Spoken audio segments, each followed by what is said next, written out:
আমি টাস্কগুলো আজকে সম্পূর্ণ করব, সবগুলো টাস্ক না, কোশ্চেন 3 এর টাস্কটা একটু ডিফিকাল্ট। তো এখানে আমাদের ব্যাকগ্রাউন্ড কালার চেঞ্জ করতে হবে সিএসএস স্টাইলে। তো সিএসএস স্টাইলে কিভাবে করব, সিএসএস স্টাইলে করার জন্য এখানে সিএসএস এর মধ্যে পরিবর্তন টানতে হবে। তো আমি একটা বাটন তৈরি করে ফেললাম এবং সেই বাটনের ব্যাকগ্রাউন্ড কালারটা আমি এখানে গ্রিন দিয়ে দিলাম সিএসএস স্টাইলে। তো এইভাবে কিন্তু আমার এখানে প্রথম কোশ্চেনটা সলভ হয়ে গেল। দ্বিতীয় কোশ্চেনটাতে বলছে আমাদের ব্লু ইউজিং স্টাইল ট্যাগ। স্টাইল ট্যাগটা আমি কিভাবে করব? স্টাইল ট্যাগটা করব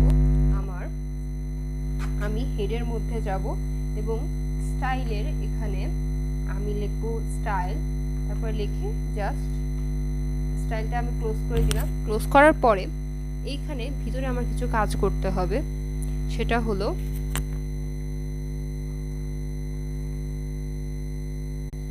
তো এখন আমি যদি বাটনটা এখানে কালারটা পরিবর্তন করতে চাই, সেই ক্ষেত্রে আমি যদি বাটন লেখার পরে সেকেন্ড ব্র্যাকেটে এখানে একটা কালার ফিক্সড করে দেই, সেই কালারটাই কিন্তু আমার এখানে যতগুলো আমি বাটন বডির মধ্যে লিখবো সেগুলোর কালার ওইটাই হবে।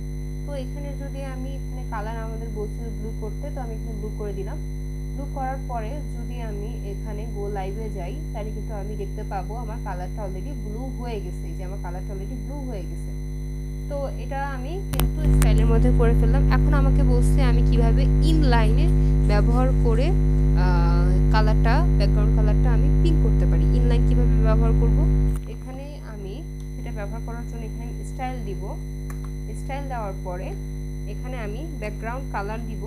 ব্যাকগ্রাউন্ড কালার এখানে আমার পিঙ্ক কালার বলছে, তো আমি পিঙ্ক কালারটা লিখলেই কিন্তু আমি হয়ে যাবে। তো পিঙ্ক কালারটা আমি লিখে ফেললাম।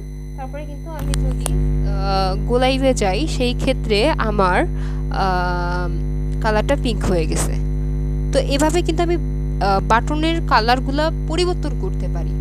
তো সবসময় মনে রাখবো যে এখানে আমি অনেকগুলো কমান্ড জানালাম। একবার আমি সিএসএস স্টাইলে পরিবর্তন করলাম, একবার আমি স্টাইলের পরিবর্তন করলাম, একবার আমি ইনলাইনের মাধ্যমে পরিবর্তন করলাম। তো এখানে গ্যাঞ্জাম লাগে না যে আমি কোনটা থেকে কোনটা কম্পিউটার রান করবে, যে এতগুলো আমি কমান্ড চালালাম। সবসময় মনে রাখতে হবে আমার ইনলাইনের যে কমান্ডটা থাকবে সেটার প্রায়োরিটি সবার আগে। যদি আমি স্টাইল ট্যাগটা আমি যদি সরাইয়ে ফেলি আর এখানে আমি যদি গো লাইভে যাই, সেই ক্ষেত্রে কিন্তু পিঙ্ক দেখাচ্ছে। কিন্তু আমি স্টাইল ট্যাগটা যদি আমি এটার পরে আনি, কন্ট্রোল ভি দিয়ে